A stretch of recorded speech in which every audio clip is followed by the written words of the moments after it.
Hey guys and gals, it's me George, the Shade Tree Fix-It Man, and I am here and I'm going to show you one of the ways that I get the dirt for my layout.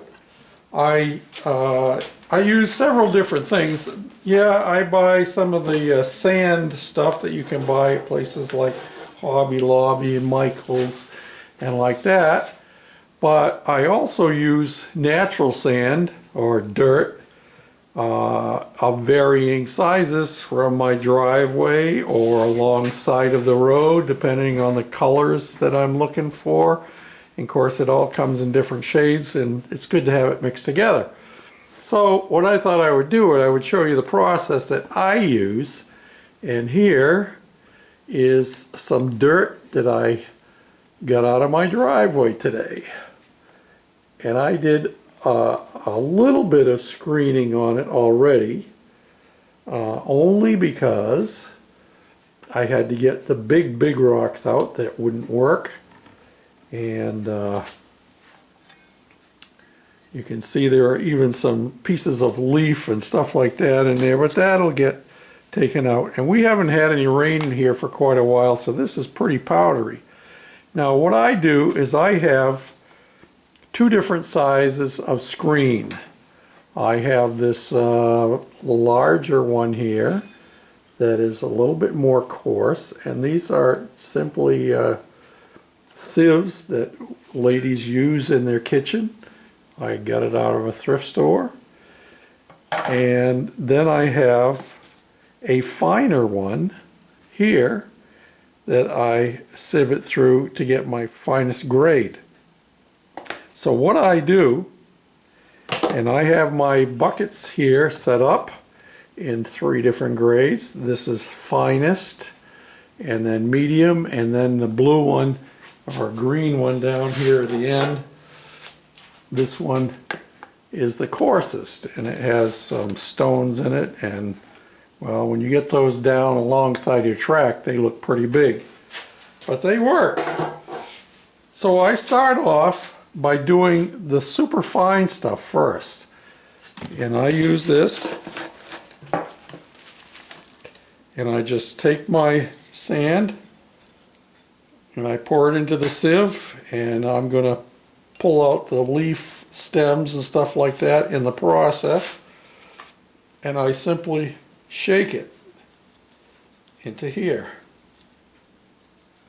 and as it filters down, you'll see it's really pretty fine.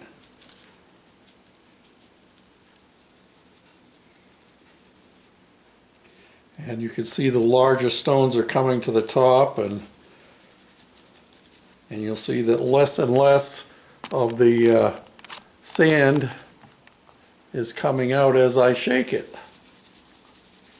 Then I take this same thing and I dump it into this sieve over in here.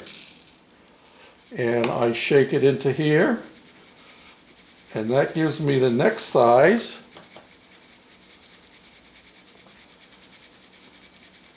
And I do that until it stops coming out of there.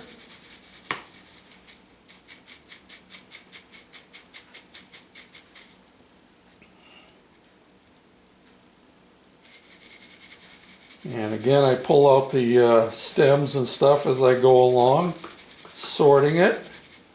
And so when that's done, what I have left is the stuff that I put in my final container, and just dump it in there just like that. So I continue with that process. And the larger stones are what I have used.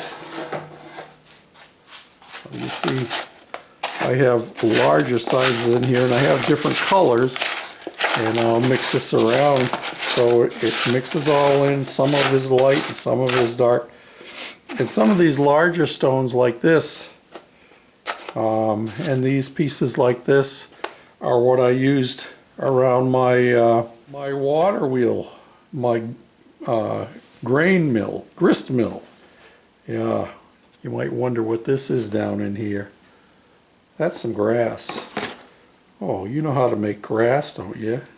If you don't have static grass applicator and stuff, which I don't yet, one of these days I'd like to get one.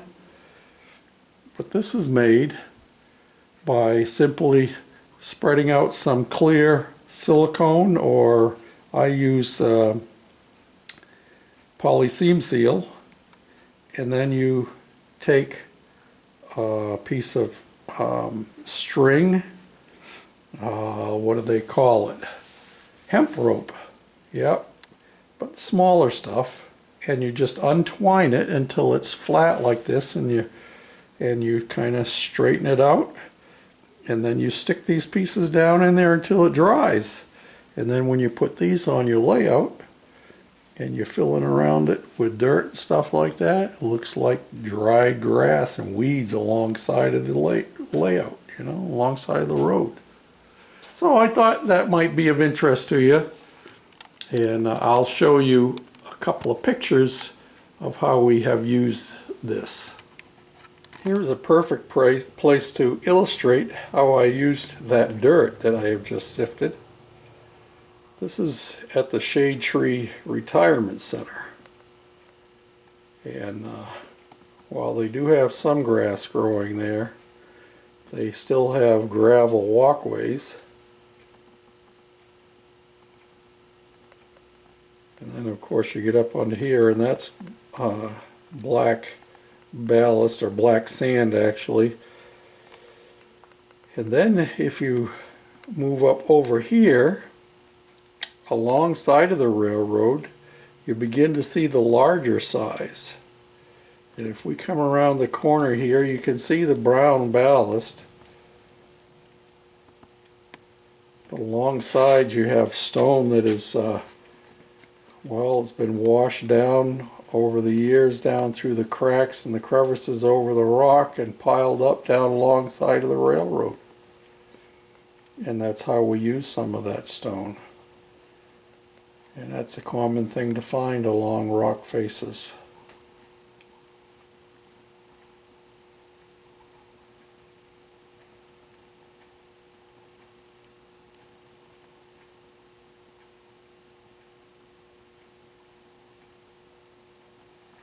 And I showed you a while back when I was working on this scene here for the grist mill. This is the Hiram Faber grain mill.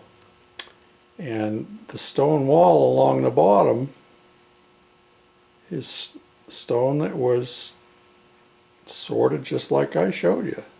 Even that one big long one across the top there. So it's a real stone wall. And of course I've got to continue building it all along the edge as it heads over here.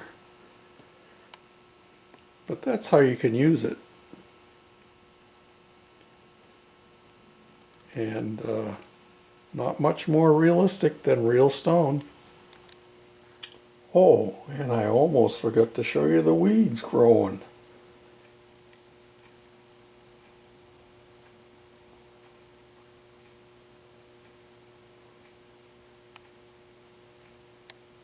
You never know where you're going to find weeds. They grow most anywhere. Watch out for those Florida alligators hiding in the weeds when you're fishing at Cedar Lake.